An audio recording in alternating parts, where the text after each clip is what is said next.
शर्यती supreme कोर्टची doctor Shaikh sir यांचे स्वागत. मोरे सर विजय पालन करत आपल्या सगळ्यांना दिलासा दिलाय. सांगली जिल्ह्यामध्ये बहुतेक मित्रो यांना विनंती करतो.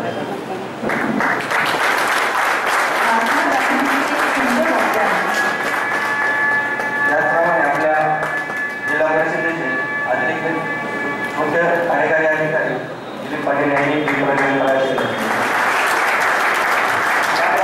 कुठलाही कार्यक्रम कुठल्याही जिल्ह्यात आज तरी साजरा उत्सव करण्याकरता ध्यानावर फक्त परिचय अधिकाऱ्याच्या मार्गदर्शनाखाली एक महिला कामगारची आणि पुरुषांना खांद्याला खांदा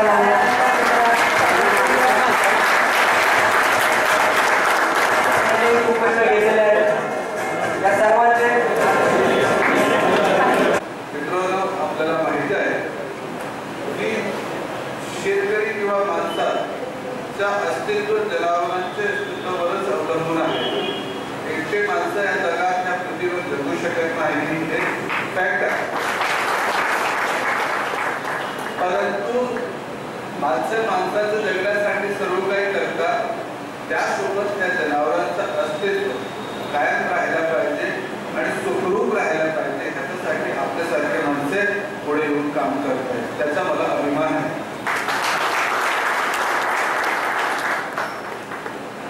आणि अगदी निस्वार्थपणे काम करतायत. प्रत्येकाला आपल्या फील्डमध्ये चांगला यश मिळावा, नाम व्हावा, कीर्ती मिळावी, सन्मान मिळावे आणि समोरचे माणसं जसं आपण काम केलं त्यांच्याकडून आपल्याला एक समाधानाची भावना मिळावी. या जिल्ह्यामध्ये दुष्काळाचा असो, अतिवृष्टीचा असो, ब्लॅकपीटचा असो, 24/7 ज्यावेळी आम्हाला गरज असते त्यावेळी पशुसंवर्धन विभागाने आम्हाला मोठी मदत केलेली आहे. आणि त्यामुळे राज्य पातळीवर आपल्या जिल्ह्याचं नाव खूप चांगलं गेलेलं आहे.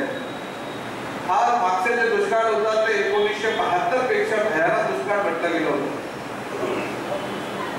आणि आमच्या समोर चॅलेंज होता. जिल्हा माझ्यासाठी नवीन होता, जॉब माझ्यासाठी नवीन होता आणि मोठे चॅलेंजेस होते. पॉलिटिकली सेन्सिटिव्ह डिस्ट्रिक्ट आहे, डिस्ट्रिक्ट मध्ये डायव्हर्सिटी खूप आहे. एका बाजूला पूर येते, दुसऱ्या बाजूला दुष्काळ चालू असते. हे सर्व काही असताना कुठलीही कॅज्युअलिटी न होता 2 वर्ष सतत 2 वर्ष आपल्या छावणी आणि तिथले डेपो चालू होते. त्यामध्ये जनावर सतत हे दुष्काळाचे वातावरण जगत होते. हे एकही कॅज्युअलिटी दुष्काळामुळे झालेली नाही, हे फक्त आपले कर्तव्य परायणतेमुळे झालेली नाही. ते शर्यती नियमाची चौकटीत राहून व्हायला पाहिजे. याच्यासाठी सर्व तरी प्रयत्न आपले डिपार्टमेंटद्वारा केले जात आहे. जिथे काही तक्रारी आहेत किंवा काही अडचणी आहेत तिथे पशुसंवर्धन विभागाने तात्काळ कारवाई सुद्धा केलेली आहे. हे सर्व लोकांच्या आनंदाचा जरी विषय असला तरी कायद्याने आपल्याला बरेचशे गोष्टी बंधनकारक आहेत आणि त्याप्रमाणे आपण सर्व पुढे येऊन चांगलं काम करताय, असंच करत राहणार आहे. पशु आणि जनावरांसाठी काम करताय त्यासाठी आपल्या सर्वांना परत शुभेच्छा. बरेचसे लोक प्रसिद्धीसाठी प्रचारासाठी काय काय